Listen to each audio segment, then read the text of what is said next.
மேற்காசியா முழுவதும் பதட்டம் உச்சத்தை எட்டியுள்ள நிலையில் அமெரிக்கா, இஸ்ரேல் மற்றும் ஈரான் இடையிலான நேரடி மோதல் பல நாடுகளுக்கு பரவியுள்ளதுடன் நூற்றுக்கணக்கான உயிரிழப்புகள் மற்றும் பெரும் சேதங்களை ஏற்படுத்தியுள்ளது.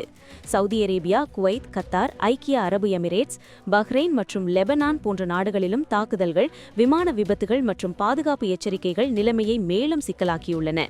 சவுதி அரேபியாவில் ராஸ் தனூரா எண்ணெய் சுத்திகரிப்பு நிலையம் ட்ரோன் தாக்குதலுக்கு பிறகு தற்காலிகமாக மூடப்பட்டது. வெடித்து சிதறிய அமெரிக்க F-15 விமானம் மறுபுறம். குவைத், கத்தார், ஐக்கிய அரபு எமிரேட்ஸ் மற்றும் பஹ்ரைன் ஆகிய நாடுகளில் உள்ள அமெரிக்க தளங்கள் குறிவைக்கப்பட்டதாக தகவல்கள் தெரிவிக்கின்றன. எண்ணெய் உள்கட்டமைப்புகள், விமான நிலையங்கள், இராணுவ தளங்கள் மற்றும் குடியிருப்பு பகுதிகள் வரை மோதல் பரவியுள்ளதால் உலகளாவிய எரிசக்தி சந்தைகள் மற்றும் விமான போக்குவரத்து கடுமையாக பாதிக்கப்பட்டுள்ளன. வான்வெளி மூடப்பட்டதால் ஆயிரக்கணக்கான பயணிகள் சிக்கி தவிக்கின்றனர். கச்சா எண்ணெய் விலை வேகமாக உயர்ந்துள்ளது. இதன் காரணமாக உலக சந்தைகளில் அதிர்வு ஏற்பட்டுள்ளது. மறைமுக போரை தாண்டி மாபெரும் நேரடி மோதல் உலகையே ஒரு உலுக்கு உலுக்குகின்றது. இராணுவ தயாரிப்புகளும் கடுமையான அரசியல் அறிக்கைகளும் சூழ்நிலையை தீவிரப்படுத்திக் கொண்டிருக்கும் நிலையில் முழுமையான பிராந்திய போரை தவிர்க்க தூதரக முயற்சிகள் அவசர தேவையாக உருவெடுத்துள்ளன. மேற்கு ஆசியாவில் அமெரிக்கா, இஸ்ரேல் மற்றும் ஈரான் இடையிலான மோதல் மேலும் தீவிரமடைந்துள்ளது. சமீபத்திய செய்திகளின் அடிப்படையில் ஈரானிய ரெட் கிரசன்ட் சங்கம் தகவலின்படி ஈரானில் 131 மாவட்டங்களில் நடந்த அமெரிக்கா, இஸ்ரேல் கூட்டு தாக்குதல்களில் குறைந்தது 555 பேர் உயிரிழந்துள்ளனர். சவுதி அரேபியா நாட்டின் ராஸ் தனூரா எண்ணெய் சுத்திகரிப்பு நிலையம் பகுதியில் இடைமறித்து வீழ்த்தப்பட்ட 2 ட்ரோன்களின் குப்பைகள் விழுந்ததால் தீ விபத்து ஏற்பட்டதாக பாதுகாப்பு அமைச்சகம் தெரிவித்துள்ளது. சைப்ரஸில் உள்ள இங்கிலாந்து இராணுவ தளத்தை தாக்கிய ட்ரோன் ரன்வேயில் இருந்த விமானத்தை சேதப்படுத்தியதாக பிரிட்டிஷ் வெளியுறவு அமைச்சர் தெரிவித்துள்ளார். குவைத்தில் பல அமெரிக்க போர் விமானங்கள் விபத்துக்குள்ளானதாக அந்நாட்டு பாதுகாப்பு அமைச்சகம் தெரிவித்துள்ளது. அனைத்து பணியாளர்களும் உயிர் பிழைத்துள்ளனர். லெபனான் மீது நடத்தப்பட்ட இஸ்ரேலிய வான் தாக்குதல்களில் குறைந்தது 31 பேர் உயிரிழந்ததாகவும் 149 பேர் காயமடைந்ததாகவும் சுகாதார அமைச்சகம் தெரிவித்துள்ளது. பஹ்ரைனில் உள்ள அமெரிக்க தூதரகம் பயங்கரவாத குழுக்கள் அமெரிக்க குடிமக்களை தாக்கும் அபாயம் இருப்பதாக எச்சரிக்கை விடுத்துள்ளது. ஈராக் தலைநகர் பாக்தாத் தெற்கே உள்ள ஜுர்ஃப் அல் சஹர் பகுதியில் ஈரான் ஆதரவு பெற்ற கட்டைப் ஹெஸ்புல்லா அமைப்பின் தளங்கள் இஸ்ரேல் அமெரிக்க ஏவுகணை தாக்குதலால் குறிவைக்கப்பட்டதாக பாதுகாப்பு வட்டாரங்கள் தெரிவித்துள்ளன. அல் ஜசீரா அரபி தகவலின்படி எர்பில் நகரில் வலுவான வெடிப்புகள் ஏற்பட்டுள்ளன. அதிகாலை நேரங்களில் மனாமா, அபுதாபி மற்றும் தோஹா நகரங்களில் சைரன்கள் மற்றும் வெடிச்சத்தங்கள் கேட்கப்பட்டதாக தகவல்கள் தெரிவிக்கின்றன. பிராந்திய அளவில் பதட்டம் உச்சத்தை எட்டியுள்ள நிலையில் மேலும் தாக்குதல்கள் நடைபெறக்கூடும் என்ற அச்சம் நிலவுகிறது. அமெரிக்கா மற்றும் இஸ்ரேல் இணைந்து ஈரானின் மீது முன்னெச்சரிக்கை தாக்குதல் நடத்தின. இஸ்ரேல் இந்த நடவடிக்கையை ஆபரேஷன் லயன்ஸ் ரோர் என்றும் அமெரிக்கா ஆபரேஷன் எபிக் ஃபியூரி என்றும் அழைத்தது. மேற்கத்திய சக்திகள் இதனை முன்கூட்டிய தாக்குதல் என வர்ணித்தன. இந்த தாக்குதல் ஈரானுக்கும் அமெரிக்காவுக்கும் இடையிலான அணுசக்தி பேச்சுவார்த்தைகளுக்கு மத்தியில் நடைபெற்றது. இதன் மூலம் ஈரான் இஸ்ரேல் மோதல் வரலாற்றில் 12 நாள் போரை தொடங்கிய 8 மாதங்களுக்கு பிறகு புதிய கட்டமாக மாறியது. பதிலடி அளிக்கும் விதமாக ஈரான் இஸ்ரேலை நோக்கி ஏவுகணைகளை ஏமி பின்னர் கத்தார், குவைத், ஐக்கிய அரபு எமிரேட்ஸ் மற்றும் பஹ்ரைன் ஆகிய நாடுகளில் உள்ள பல அமெரிக்க தளங்களை தாக்கியது. நேற்று அமெரிக்கா இஸ்ரேல் கூட்டு செயலியில் ஈரானின் உச்ச தலைவர் அயத்துல்லா அலி கமேனி கொல்லப்பட்டுள்ளதாக உறுதி செய்யப்பட்டது. அடுத்தடுத்த தாக்குதல்களில் பல உயர் தலைவர்கள் இறந்ததால் ஈரான் அதிக சக்தியுடன் பதிலடி கொடுத்தது. ஈரான் அண்டை நாடுகளில் உள்ள அமெரிக்க தளங்களை அமெரிக்க பிரதேசமாக பார்க்கிறது என்றும் அதே நேரத்தில் வளைகுடா நாடுகள் தாக்குதல்களுக்கு எதிராக தெஹ்ரானை எச்சரித்தன என்றும் தெரிவிக்கப்பட்டுள்ளது. தொடர்ந்து குவைத்தில் அமெரிக்க F-15 போர் விமானம் விபத்துக்குள்ளானது. ஆனால் விமானி மற்றும் குழுவினர் பாதுகாப்பாக வெளியேற்றப்பட்டுள்ளனர். குவைத் பாதுகாப்பு அமைச்சகம் பல அமெரிக்க விமானங்களும் சம்பவத்தில் பாதிக்கப்பட்டதாகவும் தெரிவித்தது. சம்பவத்திற்கான காரணம் இன்னும் விசாரணை நிலைமையில் உள்ளது. சமூக ஊடகங்களில் பரவும் வீடியோக்கள் விமானி வெற்றிகரமாக வெளியேறுவதை காட்டுகின்றன. வானத்திலிருந்து விமானம் விழும் காட்சி வைரலாக பரவியுள்ளது மற்றும் சில தகவல்கள் ஈரான் F-15 ஜெட்டை சுட்டு வீழ்த்தியது என கூறுகின்றன. இருப்பினும் குவைத் அதிகாரப்பூர்வ அறிக்கையில் ஈரானின் பெயர் குறிப்பிடப்படவில்லை. அமெரிக்க அதிகாரிகளிடமிருந்து இதுவரை எந்த உறுதிப்படுத்தலும் இல்லை. மேலும் குவைத்தில் உள்ள அமெரிக்க தூதரகத்திற்கு வெளியே புகைமூட்டம் காணப்பட்டது. அமெரிக்க தூதரகம் பொதுமக்களுக்கு அந்த பகுதியை தவிர்க்குமாறு எச்சரிக்கை விடுத்தது. ஆனால் தாக்குதல் நடைபெற்றதா என்பதில் எந்த உறுதிப்படுத்தலும் இல்லை. குவைத் மீது ஏவுகணை மற்றும் UAV தாக்குதல்கள் தொடரும் என்று அச்சுறுத்தல் உள்ளது. தூதரகத்திற்கு வரவேண்டாம் என்று அறிவிக்கப்பட்டது. மேற்கு ஆசியாவில் பதட்டங்கள் அதிகரித்து வரும் நிலையில் பிப்ரவரி 28 அன்று அமெரிக்கா மற்றும் இஸ்ரேல் ஈரானின் மீது முன்னணி தாக்குதலை நடத்தியது. பதிலடி விதமாக ஈரான், கத்தார், குவைத், ஐக்கிய அரபு எமிரேட்ஸ் மற்றும் பக்ரைன் ஆகிய நாடுகளில் உள்ள அமெரிக்க தளங்களை நோக்கி ஏவுகணைகள் மற்றும் UAV தாக்குதல்களை நடத்தியுள்ளது. இந்த மோதல்கள் பிராந்தியத்தில் பதட்டத்தை மேலும் தீவிரப்படுத்தி அமெரிக்கா மற்றும் இஸ்ரேல் தளங்கள் வாரக்கணக்கில் பாதுகாப்பு அச்சுறுத்தலுக்குள்ளாக உள்ளன. ஈரான் மீதான அமெரிக்கா இஸ்ரேலிய தாக்குதலுக்கு பதிலளிக்கும் விதமாக தெஹரான் பிராந்தியம் முழுவதும் தாக்குதல்களை நடத்தியதைத் தொடர்ந்து சவுதி அரேபியாவின் அரசு எண்ணெய் நிறுவனமான அரம்கோ ட்ரோன் தாக்குதலைத் தொடர்ந்து அதன் ராஸ் தனுரா சுத்திகரிப்பு நிலையத்தை மூடப்பட்டுள்ளது. ராஜ்யத்தின் வளைகுடா கடற்கரையில் உள்ள ராஸ் தனுரா வளாகத்தில் மத்திய கிழக்கின் மிகப்பெரிய சுத்திகரிப்பு நிலையங்களில் ஒன்று உள்ளது. இது ஒரு நாளைக்கு 5,50,000 BPD கொள்ளளவு கொண்டது மற்றும் சவுதி கச்சா எண்ணெய்க்கான முக்கியமான ஏற்றுமதி முனையமாக செயற்படுகிறது. குறித்த எண்ணெய் சுத்திகரிப்பு நிலையம் மீது ட்ரோன் தாக்குதல் இடம்பெற்றதைத் தொடர்ந்து அந்த நிலையம் தற்காலிகமாக மூடப்பட்டுள்ளதாக சவுதி அரசு தொலைக்காட்சி தெரிவித்துள்ளது. முன்னதாக இடைமறித்து வீழ்த்தப்பட்ட 2 ஆளில்லா விமானங்கள் குப்பைகள் விழுந்ததன் காரணமாக எண்ணெய் நிலையத்தில் தீ விபத்து ஏற்பட்டதாக சவுதி பாதுகாப்பு அமைச்சகம் அறிவித்துள்ளது. ஆனால் பொதுமக்கள் யாரும் உயிரிழக்கவில்லை என்றும் தகவல் கூறப்பட்டுள்ளது. இதன் காரணமாக முன்னெச்சரிக்கை நடவடிக்கையாக அது மூடப்பட்டதாகவும் நிலைமை கட்டுக்குள் இருப்பதாகவும் அந்த வட்டம் தெரிவித்துள்ளது.